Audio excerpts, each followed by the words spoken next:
রহমতুল্লাহ। আজকে আমি আপনাদের সামনে একটা টিপস নিয়ে আসছি। টিপসটা হলো টিফিলিং রাউটারে আপনারা কিভাবে পাসওয়ার্ড চেঞ্জ করবেন এবং পাসওয়ার্ড সেটিং করবেন। আমার এখানে একটা টিফিলিং রাউটার কানেক্ট করা আছে। তো আমি ২ টা ওয়াইতে দেখাবো। একটা ওয়াই হলো একটা অ্যাপ্লিকেশনের মধ্যে দেখাবো। এটা আমার এখানে লগইন করা আছে। দেখেন টিফিলিং রাউটার WR8409N মডেল এটা। এটা একদম নরমাল মডেল টিফিলিং।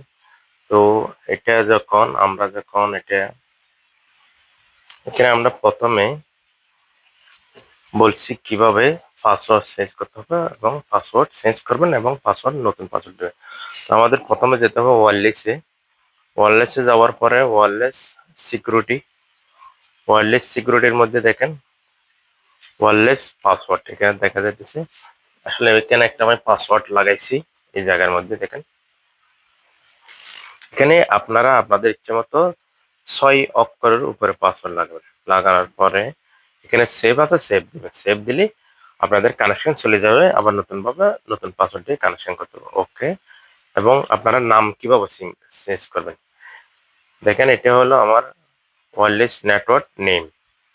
এটা এই জায়গার মধ্যে যদি এখন আপনারা ক্লিক করেন, এটা আমি আমার এখানে যে ডিফল্ট নামটা আছে ওটাই দিছি। আপনারা আপনাদের ইচ্ছেমতো এখানে ই টিফিলিং রাউটারের নামটা দিবেন। যেটা এসএসআইডির নাম বলে। মানে যেটা আপনার মোবাইলে ইন্টারনেটের নাম শো করবে, রাউটারের নাম শো করবে ওইটাই। ওকে। এখন আপনারা এইভাবে করে যেকোনো টিফিলিং রাউটারে পাসওয়ার্ড চেঞ্জ করতে পারবেন এবং নাম চেঞ্জ করতে পারেন। তবে এখানে আরো অনেকগুলো অপশন আছে, সবগুলো একসাথে দেখা সম্ভব না। এখানে ব্যান্ডউইথ কন্ট্রোল করতে পারবেন। তারপরে ম্যাক ফিল্টার করতে পারবেন। অনেক কিছু আছে এখানে সিস্টেম। আর চাইলে এখানে একটা রাউটার থেকে কয়েকটা নাম দিতে পারবেন। মানে আলাদা করে নাম দিলেই আপনি যখন একটা দিলেন টিফিলিং, আরেকটা দিলেন ডিলিং, আরেকটা দিলেন, মানে এভাবে অনেকগুলো নাম দিতে দেখেন এখানে কি1, কি2, কি3। এখানে চাইলে আপনারা আলাদা একটা রাউটারের ভিতরে আলাদা নাম দিয়ে ইউজ করতে পারবেন। মানে আলাদা পাসওয়ার্ড দিয়ে আলাদা নাম দিয়ে ইউজ করতে পারবেন এই সিস্টেমের।